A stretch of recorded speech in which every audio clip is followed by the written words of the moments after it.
Hi, I'm Antonio Esfandiari, professional poker player and World Poker Tour champion. It's a jack. It says I'm all in. Antonio's made a full house. Look at this, he's doing it. I'm all in, and look at this. He's got the goods, folks. There are many ways to intimidate your opponents at the poker table. For example, the stare down. Down to the battle of the blinds. Notice Antonio staring at Bill, and Bill staring back before they even look at their cards. You could talk a little trash. Can I get a clock? Last time it was 100. What's going on? Paul? The hell is that? Stick to backgammon, kid. Or you could try just some straightforward, aggressive play. I'm all in. All in. He's going all in with the ace-king. But in the end, nothing's cooler than the chip trick.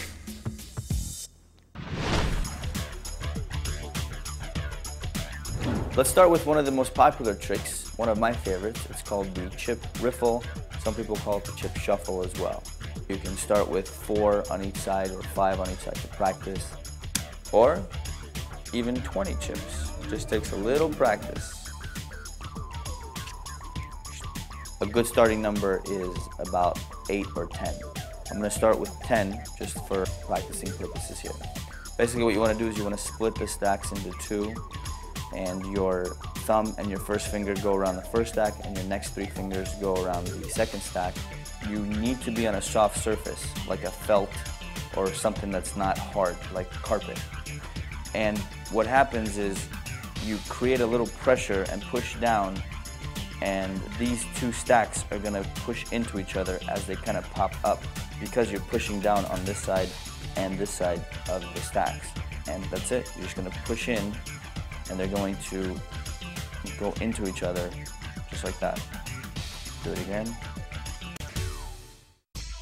So you separate the chips, you kind of push down and in from both sides, and the chips go into each other like that, and you have the shuffle. That's it. All right, now let's kick it up a little bit. Okay, this is called the chip pullover. You'll see a lot of poker players doing this move. And basically what you're doing is you're taking the last coin and flipping it over to the other side of the other coins. I'm just going to show you with 4, for example. What you're doing is you're holding the chips in place in this position with these 3 fingers. This will be in the middle of the stack, and this finger and this finger will hold them in place. Basically your thumb does all the work. The other fingers don't move at all. All you do is you take that last chip and pull it over the other 3. It hits the side of the chips and it just kind of naturally falls over. So you're not bringing it over, you're just shooting it over, kind of like that. And that's it. That's the pullover. You're in this position. You're holding the chips with these 3 fingers, and all you're doing is you're taking the furthest chip and pulling it up with your thumb like this. Once you get to this position, it hits the side of the chips and it just kind of naturally falls over. The main thing to remember is speed. So the faster you go, the cooler it looks. I think it's time for another trick. Maybe a little harder. This is probably the hardest trick on this DVD, the spin and twirl move, because that's basically what you're doing. 2 chips go up, 1 chip goes down, it spins and it goes back in the middle of the coin. So you need 3 chips for this. What you want to do is you want to start in this position. Chips are on your middle finger and the 2 on the side. And you want to separate the first and third chip from the middle chip. And the way to do that is take your thumb and pull up on the first and third chip. As you do that, this one is going to fall down and you're going to be in this position. From this position, what you want to do is transfer this second chip, the middle chip, to your pinky so you can spin it. So that comes here and the pinky takes over. Now you're in this position. Now you take your middle finger and spin that chip 1 time, do a 180, and then your pinky just shoots it right back into the stack. So once again, thumb pulls these 2 up. From this position, your pinky takes over. Now you have these 2 fingers that are free. You take your middle finger, you spin the chip 1 time, and you center it, and you push it right back up. And that is the spin and twirl.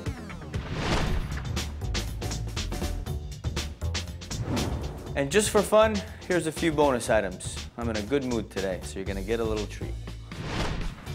This one is a pretty cool card flourish that I'm gonna share with you guys today. It's relatively simple, quick, and it looks pretty cool. And this is basically all you're doing is back and forth. And when you're ready to close up,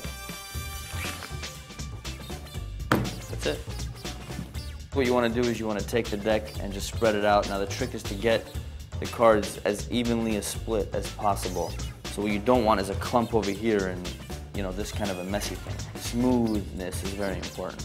So you take the deck, you spread it out, you take one card, you lift up that first card, and basically you're in this position. And all you do is you take that all the way across, and you can even take it all the way back.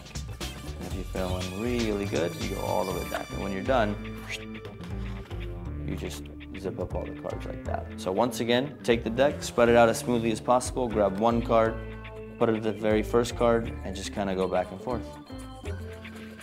And that's it. All right, ladies and gents, I got time for one more. When you're playing in a poker game, people cut the deck all the time. A cool way to cut the deck is with one hand. It goes a little something like that. It's not that hard, but it's not easy, so it's gonna take a little bit of practice. You wanna have the deck in this position, two fingers over here on the side, your thumb on the other side, and your pinky and your first finger on the edges.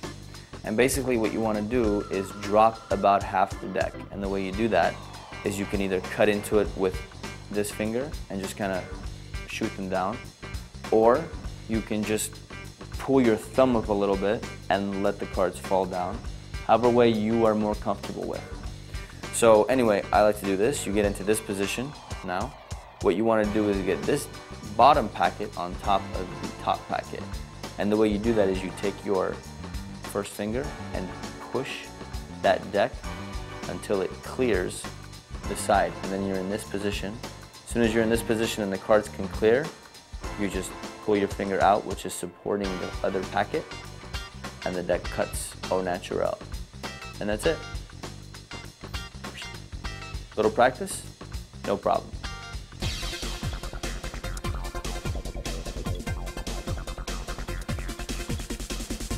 It's not as easy as it looks, but just remember, it doesn't take a magician to master the art of the chip trick. Keep at it, and I'll see you in the money.